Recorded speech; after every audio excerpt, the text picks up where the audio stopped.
Hello, everybody, and welcome to another Friday night. I am Kevin Pillow, your host for the next few minutes of the Prep Sports Net Desert Sands Educational Foundation post-game show.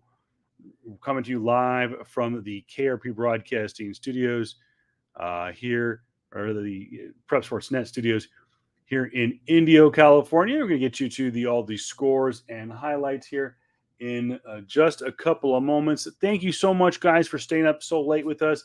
We really do appreciate it.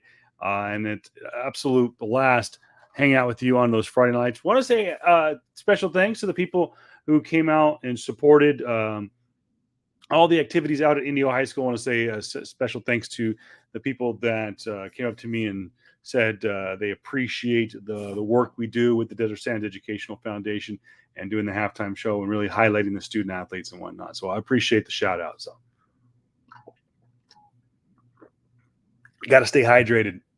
It's a tough night tonight. Really got my work in tonight. It was senior night at Indio High School. A lot of halftime festivities as well. We'll get to that in just a couple of moments. But wherever you may be listening, hit us in the comment section below. Comes right here to the studio. Let us know what you think, what we're doing, what you like differently. Also, if you're a student athlete, it doesn't matter. It doesn't have to be football. It could be cross country. It could be tennis. It could be golf. Doesn't matter.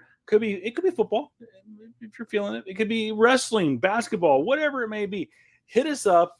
It is the email address. By the way, let me get that for you. I want to make sure I don't have my my cheaters on tonight, so I gotta look like an old man like this.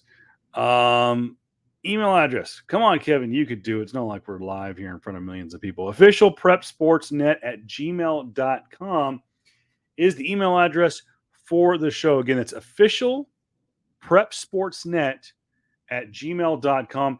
Email us stories, pictures, videos of your student athlete involved in athletics. Could be involved in after-school activities. It could be other volunteer work that we're doing. We want to highlight them here on the Desert Sands Educational Foundation post-game show. By the way, new start time. We're going to start right around 10:45 p.m. Pacific Standard Time. Look to Twitter at Prep Sports Net. I'm sorry, at Prep Sports _net for times that could change. So yeah, again, 10:45 new start time. We were going to try to do 11 o'clock. Might be a little too late, a little bit past my bedtime there, but nonetheless, I want to say thank you as always to our director who could not be with us here this evening, Sean Webb. Hit him up at Desert Weber on Twitter. He's on a much needed vacation, and we want to send a special happy birthday and congratulations on some time off. So Desert Weber, he's got a busy couple of months coming up. You can find it there on the bottom, Desert Sands EF on Twitter. And you can get some more information about the Desert Sands Educational Foundation, including the upcoming events, the gala on February 4th. But before that, the Foundation Express, which is next month. just putting it out there. Sean, if you're looking for a plus one, you know, I'm your guy. We have a blast going again this year. Had a blast last time. I would absolutely love to go to the well. I didn't get a chance to go to the gala last year, but I did do the Foundation Express, and it was an absolute wonderful time. And you should really think about going. Sports a great cause. This year they're going to be at two. I believe they said this year to be two different art galleries is where they're going to have the festivities. We'll ride in luxury buses. I think donated by Cardiff. I could be wrong, but you ride these beautiful buses to and from these art galleries. Last year was these luxury homes that were lent out um, by some donors to the Desert Sands Educational Foundation, and we had a blast. Had hors d'oeuvres and cocktails and some live entertainment. I think one of the local bands performed. Anyway, so this year it's going to be at some art galleries. It's going to be a lot of fun. I believe there is a live auction going to take place at one of them, and it should be a lot of fun. So again, support the Desert Sands Educational Foundation. Find more information at Desert Sands EF on Twitter. Well, it was. We always talk about, we've been talking about these different days the last couple of weeks. Moving day, separation day. In a couple of weeks, it'll be championship. It'll be championship Friday. Um, Today, I would say tonight and next week are well, tonight more than anything. Sorry, last week and this week more than anything is separation week. And the reason being, like I said before, it's where you start to separate from the rest of the pack. And tonight, barring any kind of late season catastrophe, we should see teams start to separate themselves from the rest of the pack. Most specifically, take a look at Indio, and we'll get those standings here in just a second. Now they're not completely updated because on Max Preps, because technically Coachella has not yet posted their official score, but they won big, 64-0. I'm gonna have the scores rolling there on the bottom. So if there's a look at the DVL standings, Coachella is at 5-0 in league play. Okay, 7-1 overall. Now, barring any kind of catastrophe, Coachella's win tonight pretty much wrapped up a postseason berth for the Arabs. Let's go worst case scenario. Okay, total worst case scenario. Coachella, who by the way will play. Let's see. Coachella will play Indio in 2 weeks, but they will play the Date Bowl next week. So let's go worst case scenario. They lose to Desert Mirage. Okay, stranger things have happened. But let's just say that, for example. So Coachella drops to 4-1 in league play. Indio handles her business. They beat DHS. They move to 5-1. Yucca Valley wins next week. They move to 5-1. Got a little bit more interesting, didn't it? But theoretically, Coachella's not going to lose to DM next week. So Yucca goes, let's see, and I believe Yucca Valley, I think, has Cat City next week. So across the board, Coachella goes to 6-0, Yucca goes to 5-1, Indio goes to 5-1. They beat DHS. Indio versus Coachella in the Bell game. Let's talk about that one. Okay. Um, is it a possibility? Anything's a possibility in a rivalry game because look at Yucca Valley and 29 Palms, possibility.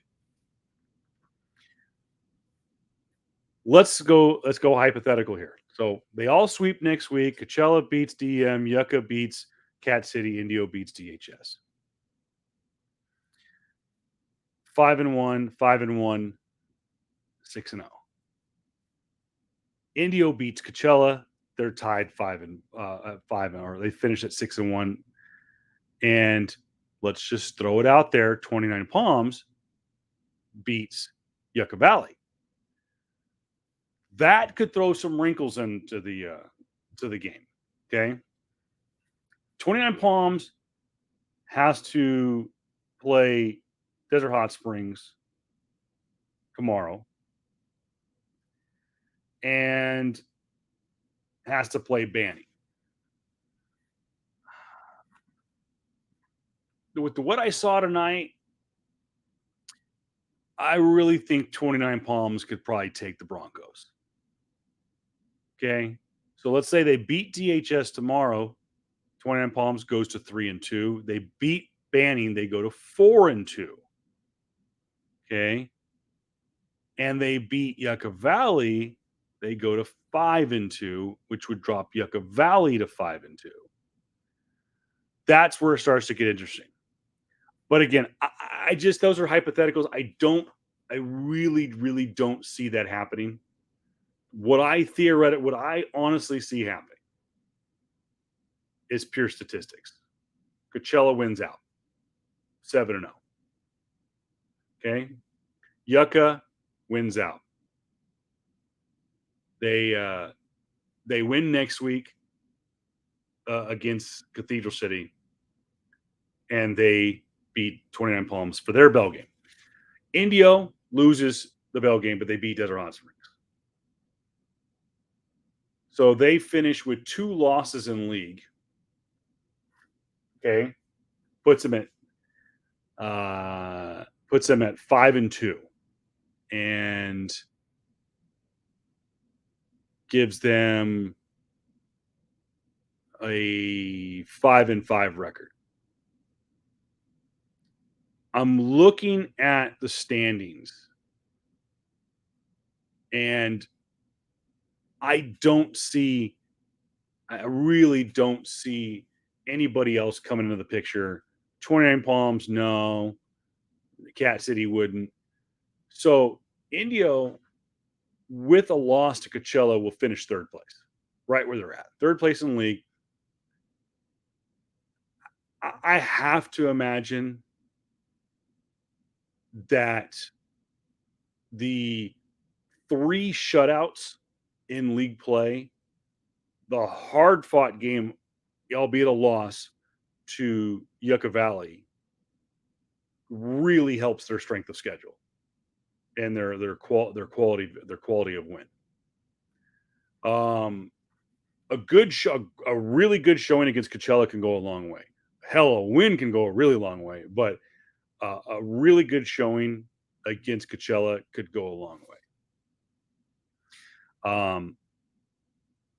Honestly, I really think if it finishes the way you see it right there, Coachella undefeated, Yucca with 1 loss, and Indio with 2 losses in league, and finishing in third, they have to make the postseason.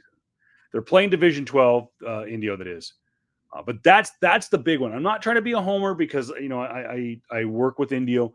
I'm just saying that's the big story right now. Indio has not made the postseason since 2001. Coach Zero talked about that today, and that was a big part of the discussion in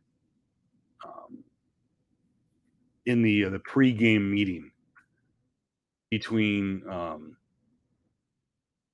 the coaches and the players. So it was, like I said, a big part of that. And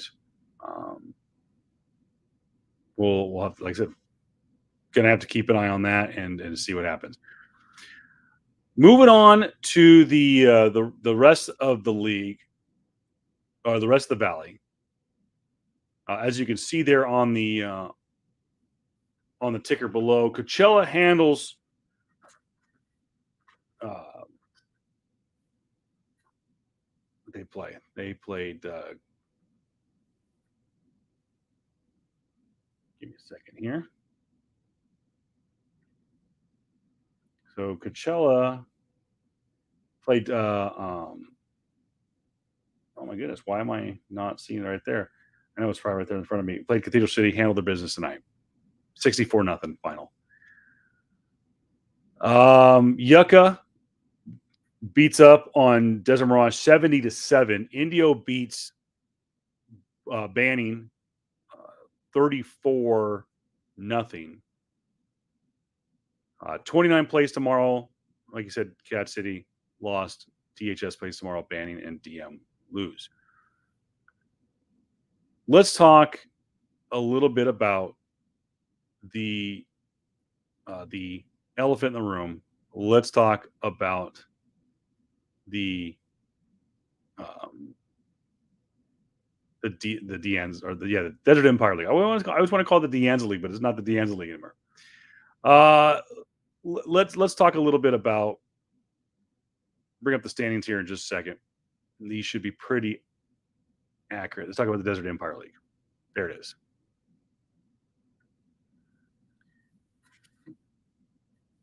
So Palm Springs remains undefeated. This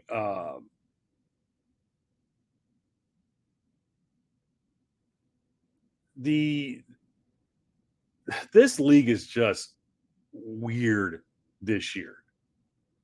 Really, really stinking weird.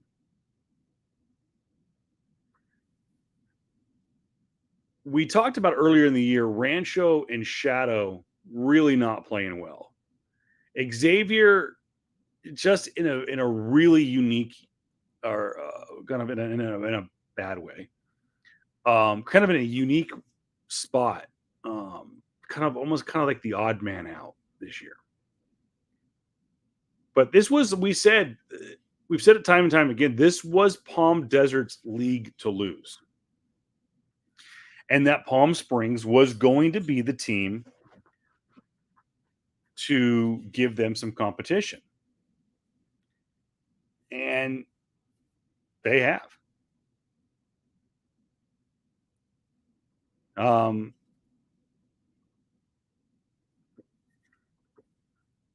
Looking at scenarios there for the top half, La Quinta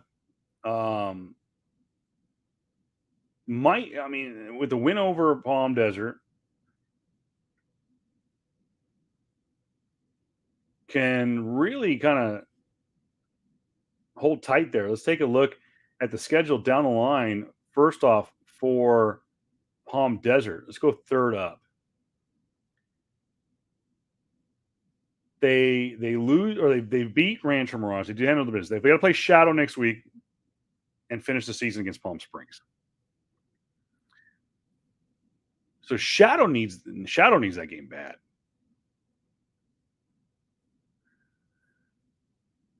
So let's take a look at Palm Desert. Okay, so Palm Desert at 6-2 overall, 2-1 in league play. Let's play hypothetical. They beat Palm. They beat Shadow next week to go to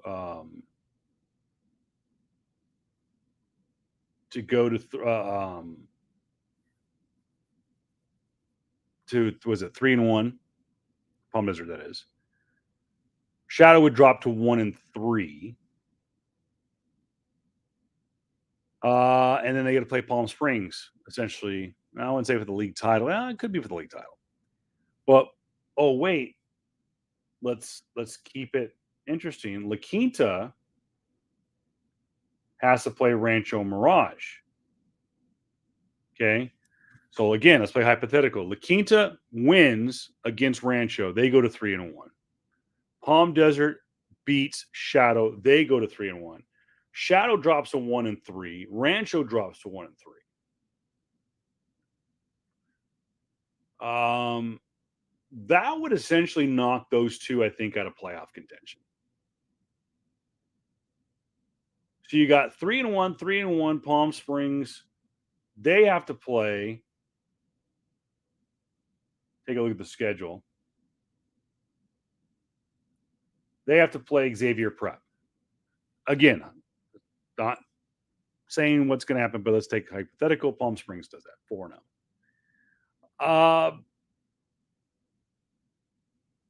It's going to be interesting, but it will come down to the final game of the season. It's going to come down Palm Desert, Palm Springs. And I'm wondering if this is what the coaches wanted. Is they want that final game to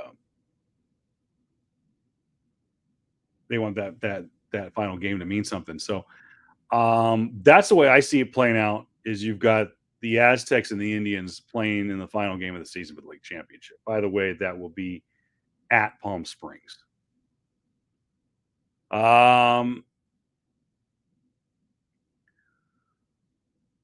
Who scored all these points? And that's all been La Quinta. La Quinta putting up all kinds of points this year. 262 points this year. Palm Desert too, putting up a lot of points. So I'm looking at these, and I just don't think realistically how those three teams finish outside of where they're at. La Quinta will have to finish off. Again, they play Rancho and then Shadow.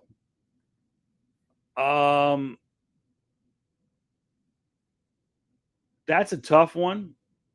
That's a really tough stretch for La Quinta to finish off the regular season because they're going to be playing against two teams that are going to be playing with nothing to lose. They're going to be playing with reckless abandonment. They're going to be playing all out because Rancho and Shadow are going to be in a position where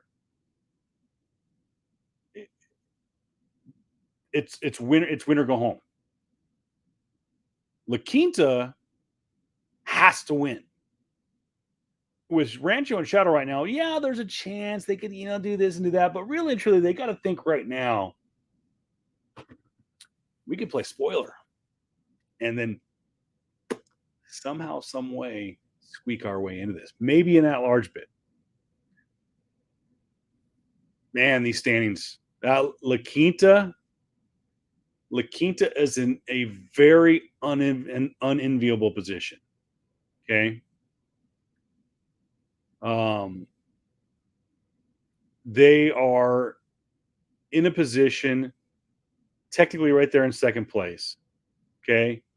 And because they have that win over Palm Desert.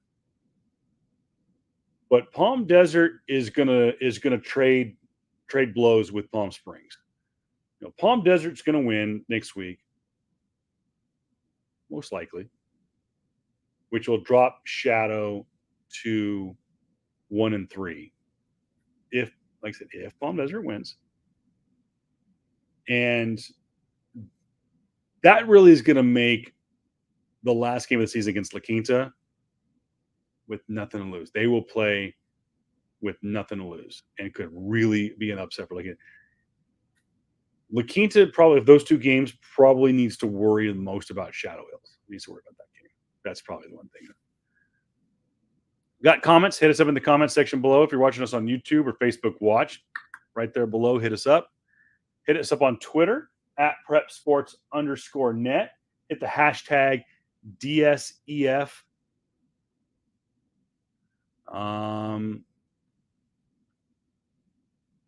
Talk a little bit about the act before we wrap things up here.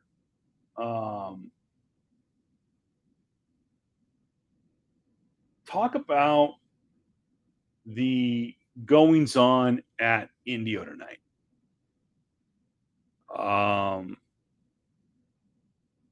And it was senior night. Congratulations, class of 23.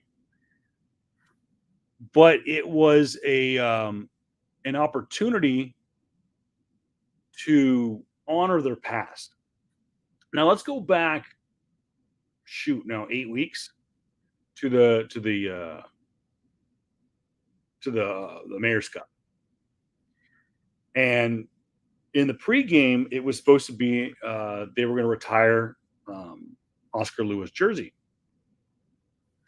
And unfortunately, and if you read Larry Bohannon's article in the Desert Sun earlier today, it talks about there's technical difficulties on the at Indio for the public address announcer, which is me.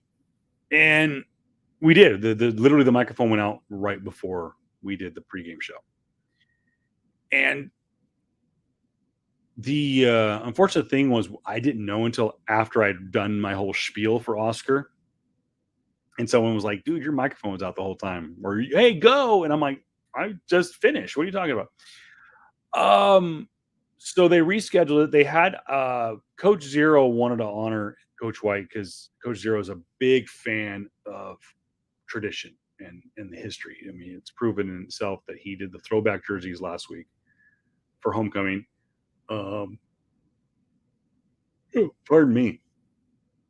And he said he was walking to the gym and saw the basketball jerseys hanging in the rafters. And he's like, why don't we have any football? Well, where's the football guys?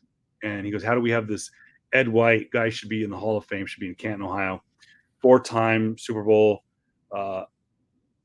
participant, 4-time Pro Bowl, College Football Hall of Fame, consensus All-American his senior year. Really and truly was one of the many offensive linemen to kind of change the game. You know, Hall of Famer for the Chargers, all century team for the Pac-12. I mean, the list goes on and on and on. How does this guy not have his jersey retired? So Coach Zero decided they were going to retire the jerseys. And so they retired Oscar's at number 45. And they decided tonight to honor Ed White, the guy whose stadium it's named after, the stadium's named after, and they decided to retire his number 40 jersey. Really kind of a cool moment. Super humble man. I came up with the, for those of you who were in attendance tonight, came up with my little spiel on Ed literally at the last minute. I was writing that at 5:30, right up until I started literally right up until the moment I was starting senior night, which started about 6:15. And it was a lot of fun to read about Ed and the accomplishments he's had and the contributions he's made to the game of football and to young ones out there. And it was really cool was the players for Indio were holding back from going to the locker room because for fear of another incident. For those who don't know, prior or during the JV game on Thursday, Indio and Banning got into an altercation on the field. Players were suspended, and Coach Zero did not want a duplicate of that happening again. So he decided to hold back the players, and it worked out perfectly because they got a great picture of all the current players with Ed White and Oscar Lua. And it was funny was I looked up after doing my speech, I looked up and saw Ed and Oscar standing next to each other. And, Oscar's still a big man. He's in his 30s. And he's always been a tall guy. And I remember seeing him standing next to Ed. And Ed, Ed's a older gentleman. And I was like, dang, Ed White's still a big man. And I had a chance during halftime to run to the snack bar and then got onto the field before I had to go back up to the booth. And got a chance to meet Ed. Never met Ed White before. I've met Oscar numerous times. And I met Ed and had a brief moment with Mr. White. And just a humble man. He told me, he goes, I said, hey, Mr. White, my name's Kevin Pillow. I'm the public address announcer for India. Oh, thank you so much. So I love that speech. I told him, we talked about how it was a little hard trying to find some of his high school stats and whatnot. And he kind of laughed and he goes, and I said, but he was going to include some of your pro stats. He goes, yeah, we'd still be talking. It was the only time he was not humble. It was a little humble brag, maybe. And he does. He has every right to humble brag. Ed has got some amazing statistics for the Viking for the back playing for the Vikings and the Chargers back in the late '60s, '70s, and into the '80s. But he goes, "Yeah, it was kind of funny. I'm listening to you talk about all these accomplishments, and then I realized, oh, he goes, I thought you had gone on and we're talking about Oscar, and then I realized you were still talking about me, and I really appreciate that, and it made me think about all the things that I had accomplished in my life and my career, and really put it into perspective. So it was a nice moment with Mr. White, and I hope to have another opportunity to speak with him. I would absolutely love to interview him on this show or our inevitable Saturday morning show and just talk football with him. I've had the real privilege over the years to talk with a lot of wonderful athletes, both at the high school level, the college level, and the pro level. And some of the best moments I've ever had were talking with older players, and specifically those who went on to coach. And Mr. White did go on to coach, and just a different perspective on the game. And tell one quick story. One of my favorite moments in sports was I worked for the Palm Springs Power, and I was talking with a coach. His name is Tom Gamboa, and I would go down after the games every single night, and I would just bend his ear, talking about baseball and whatnot, and just the amount of knowledge he has in one finger is what I've got in my entire body when it comes to the game of baseball. And so that's the way I kind of feel about Ed. And I would love to sit down and have a roundtable with him and Oscar and just talk shop and talk baseball, talk football. So nonetheless, that was a cool moment getting to meet the legendary Ed White and introducing him. And I got a lot of applause for the job that I did at the last minute. Thank you, Coach Zero. Thank you, Mr. Lawson. Thank you, Mr. Shipley, for making that happen tonight. Thank you to the ASB for the city of, or for the for Indio High School for a job well done with the seniors tonight. Job well done by all you athletes out there that gave up once again your Friday nights to go out there and entertain us all. Thank you so much for everybody for listening in and watching tonight. And we look forward to being back here in the studio next Friday night for both halftime and post game. And we might, not 100% sure yet, we will let you know. Be tuned into Twitter and some of our other social network channels. We might be out at the Date Bowl for the Bell game in 2 weeks between Indio and Coachella. So be on the lookout for that. All right, thanks, guys, so much on behalf of the Desert Sands Educational Foundation, Sean Webb, and everybody. I want to say thank you so much. Don't forget, the Express tickets are available now, November 6th. Tickets, you can go to Desert Sands EF on Twitter. And don't forget, the gala is on February 4th, 2023. Don't forget, you can tune in to our my other podcast, PS Comics I Love You, airs typically every Saturday night, usually around 7:30, 8 o'clock.